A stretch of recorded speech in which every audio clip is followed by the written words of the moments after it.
మావయ్య లేచి నడుస్తున్నారా? అవును. పేషెంట్ని మీకు అప్పచెప్పే బాధ్యత మాది. చూడండి, మీరేం చేస్తారో నాకు తెలియదు. 24 గంటల్లో మా మావయ్య మా ఇంట్లో ఉండాలి.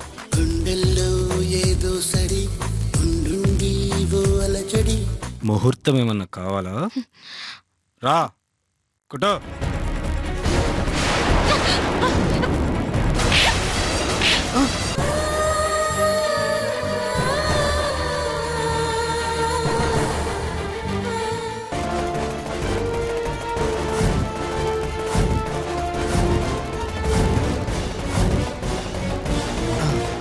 తాతయ్య దొరికిందా? లేదురా, రూమ్ అంతా వెతికాను, ఎక్కడా లేదు. తాతయ్య దిండి కింద ఉందాం చూడండి.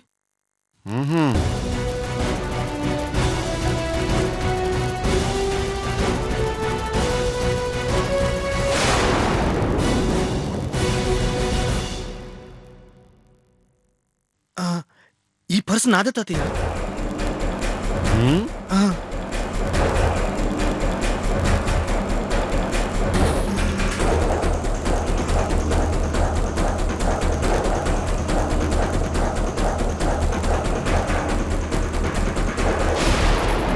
ఇదిగో అమ్మా పర్సు.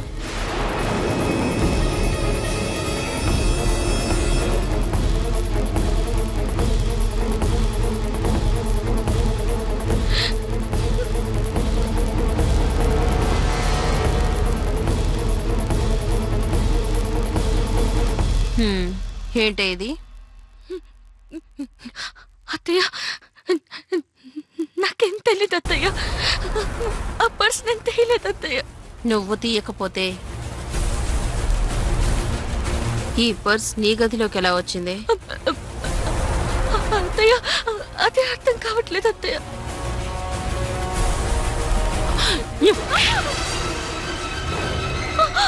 అత్తయ్య, దేవుడి మీద ప్రమాణం చేసి చెప్తున్నాను, నాకేం తెలీదు అత్తయ్య.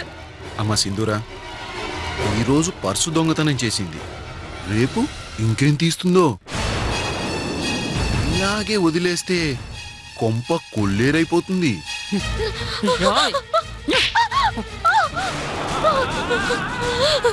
అత్తయ్య, వద్దత్తయ్య, వదిలేండి అత్తయ్య. అత్తయ్య, ఎంత ధైర్యమే నీకు? చేస్తావా? చెప్పవే, చెప్పు. మా అమ్మ మీదొట్టు, నేను దొంగతనం చేయలేదు. వదిలేండి. ఇంకోసారి చేస్తావా? చెప్పవే, చెప్పు, చెప్పవే, చెప్పవే. పెద్దమ్మా వదిలే పెద్దమ్మా, ఎక్కువ కొడితే చచ్చిపోతుంది పెద్దమ్మా. ఒసేయ్, ఇంకోసారి ఇది రిపీట్ అయిందో ప్రాణం ఉండగానే పోతేస్తాను.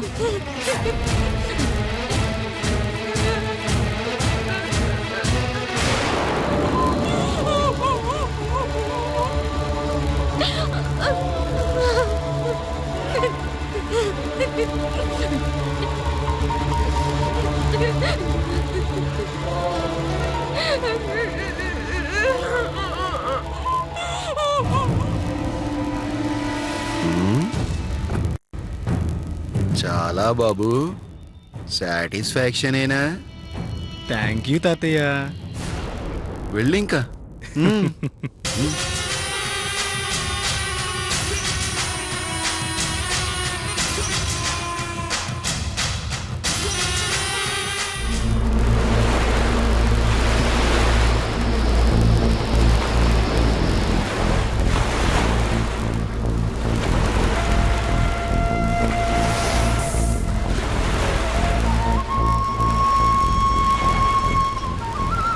గీత, ఆ ఎదవ జగదీష్ గాడు ఇంత నీచానికి పాల్పడతాడని నేను అస్సలు అనుకోలేదే. అయినా వాడి గురించి నీకు తెలుసు. వాడు ఫోన్ చేసి హోటల్కి రమ్మని గాని నువ్వెలా వెళ్ళావు? సరోజా, వెళ్లకుండా ఎలా ఉండగలని? డైరెక్టరే స్వయంగా పిలిచారంటే నమ్మకుండా ఎలా ఉంటాం? అదృష్టం అనేది ఒకేసారి తలుపు తడుతుంది. దాన్ని ఆహ్వానించాలంటే మనం హాల్లోనే ఉండాలి, కానీ బెడ్రూమ్లో కాదు. హీరోయిన్ అవ్వాలన్నది నా అంబిషన్, నా కళ. అందుకే నమ్మి వెళ్ళాను. కానీ ఇలా జరుగుతుంది అనుకోలేదే. పోనీలేదే, మొత్తానికి వాడికి తగిన బుద్ధి చెప్తావు. జరిగిందేదో జరిగిపోయింది.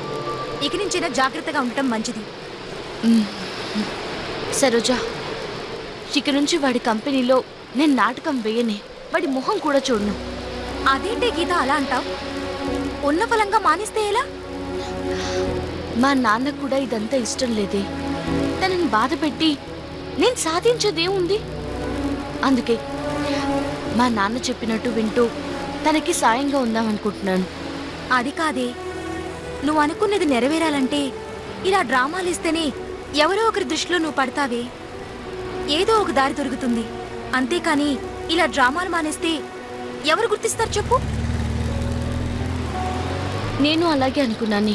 డ్రామాలు వేయాలి, పేరు సంపాదించాలి, పెద్ద హీరోయిన్ అవ్వాలి, మా నాన్నని బాగా చూసుకోవాలి అని. కానీ ఇదంతా జరిగే పని కాదే. ఎందుకు జరగదే?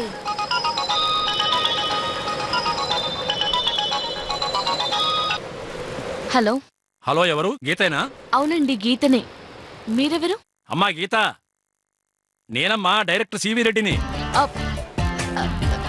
సార్, మీరు నాకు ఫోన్ చెప్పాను కదమ్మా, ఏదో ఒక టైంలో నీకు ఫోన్ చేస్తానని.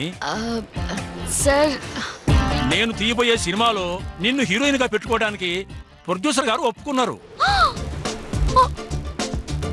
నువ్వు వెంటనే బయలుదేరి హైదరాబాద్ రావాలమ్మా. హీరోయినా? అవునమ్మా.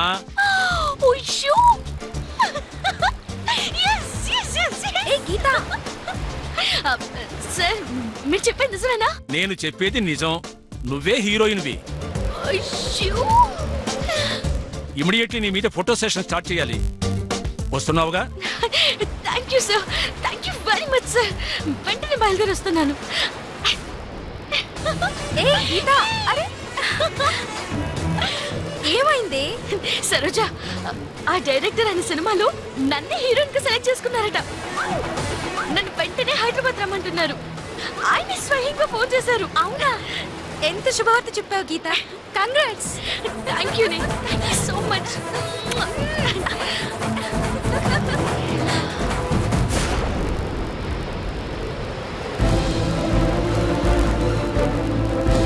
ఏంటి ఆలోచిస్తున్నావు? ఎగిరి అంతేయాలి గాని ముందు బయలుదేరవే. ఏంటోనే, మనసు ఒప్పట్లేదు. ఏం మాట్లాడుతున్నావే నువ్వు? ఆ డైరెక్టర్ తో బయలుదేరుతున్నానని చెప్పావుగా. ఆ సంతోషం అలా చెప్పేశానే, కానీ ఏంటి ఇంకా కానీ? ఇలాంటి అవకాశం మళ్ళీ మళ్ళీ వస్తుందా? ఇన్నాళ్లకు నీ కల నెరవేరబోతుందే. ఏ కాస్త ఆలోచించినా తప్పు చేసిన దాని అవుతావు. నా మాట విని బయలుదేరవే. సరోజా, మనసు ఒప్పట్లేదు. మా నాన్నను వదిలేసి వెళ్ళడం అంటే, ఒకవేళ ధైర్యం చేసి వెళ్ళినా మా నాన్న ఒప్పుకోడు. నన్ను వదిలి ఉండలేడే. గీత, నీకేమైనా పిచ్చి పట్టిందా? అదృష్టం వచ్చి అందరూ విక్కిస్తానంటుంటే చేతులారా నాశనం చేసుకుంటారంటావేంటి? నువ్వు వెళ్ళి మీ నాన్నకు చెప్తే ఎట్టి పరిస్థితుల్లోనూ ఒప్పుకోడు. నా మాట విను, చెప్పకుండా వెళ్ళిపో. సరోజా, నాన్నకు తెలియకుండానా? ఏమీ కాదు. 4 రోజులు పోతే అన్నీ సర్దుకుంటాయి. మీ నాన్నకేం కాదు. అది కాదు సరోజా. గీత, ఇందాక నువ్వే కదా నాతో అన్నావు అదృష్టం వచ్చి తలుపు తట్టినప్పుడు హాల్లోనే ఉండాలని. మరి నువ్వేంటి దూరంగా వెళ్ళిపోతానంటున్నావు? చూడు గీత, ఇన్నాళ్ళు నువ్వు దేనికోసం ప్రయత్నం చేశావో ఒక్కసారి గుర్తు తెచ్చుకో. మీ నాన్నకు తెలియకుండా డ్రామాలు వేయడానికి వచ్చి నువ్వెంత కష్టపడ్డావో మర్చిపోకు. నేను ఆఖరిసారిగా చెప్తున్నాను, విను. నువ్వు తీసుకున్న నిర్ణయం మీదే నీ భవిష్యత్తు ఆధారపడి ఉంది. రాత్రికి నీకోసం స్టేషన్లో వెయిట్ చేస్తుంటాను. ఓకేనా? Bye bye.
కావట్లేదమ్మా, తట్టుకోలేకపోతున్నాను.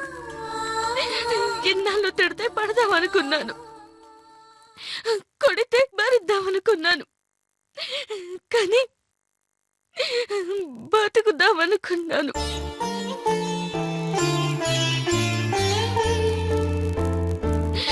ఎందుకంటే తాతయ్య కోసం, తాతయ్యకి నేనున్నానని తెలియజేయడం కోసం. కానీ ఇక ఓపిక లేదమ్మా, లేదు.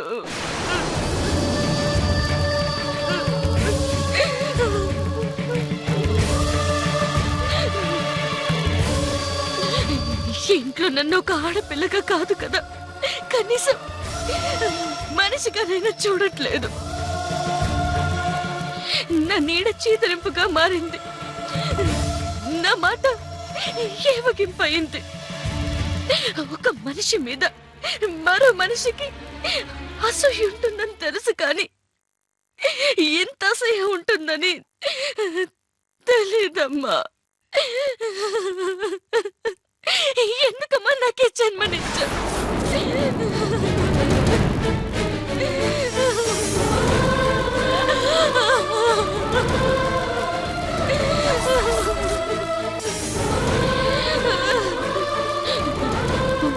వద్దమ్మా, ఈ విష సర్పాల మధ్య ఈ బతుకుని నెట్టుకు రాలేను. ఈ రాక్షసుల మధ్య భయంతో చేస్తూ నేను బతకలేను. నేను నీ దగ్గరకు వచ్చేస్తానమ్మా, నీ దగ్గరకు వచ్చేస్తాను. క్షమించమ్మా, క్షమించు.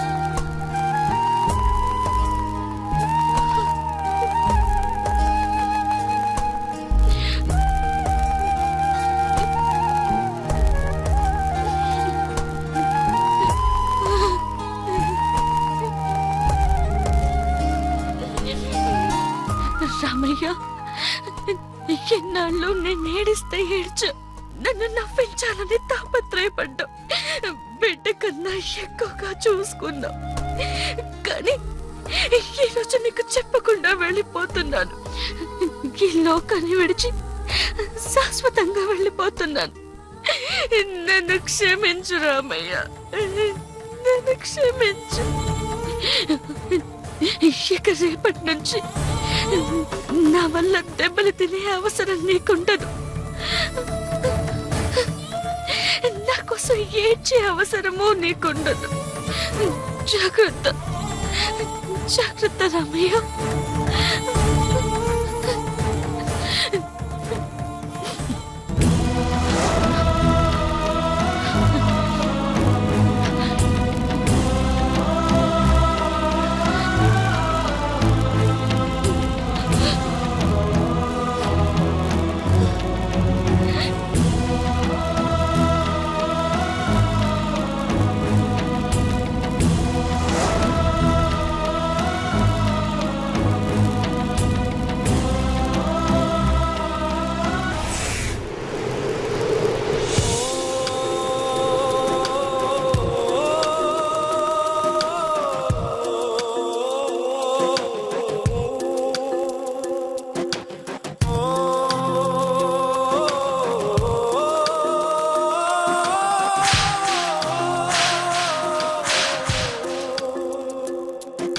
ఏమీ లేనిది ఏదో అయినది, ఎక్కడున్నది లోపం?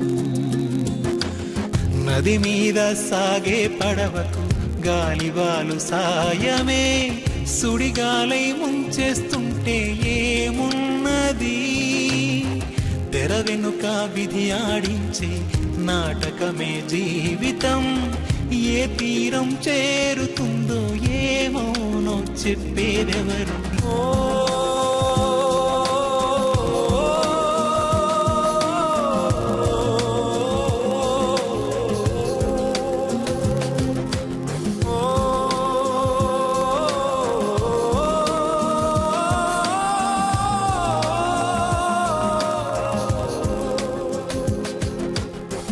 ఎగిరేటి మిణుగురులే దీపాలు పనుకుంటే చీకట్లో మన దారి కనిపించునా? కష్టాలు కన్నీళ్ళు కలకాలం నిలిచేనా? వెలుగిచ్చే తూర్పు మళ్ళీ ఉదయించదా? పిడికెడు గుండెల్లో బాధైన బరువైన కడదాకా మోయాలి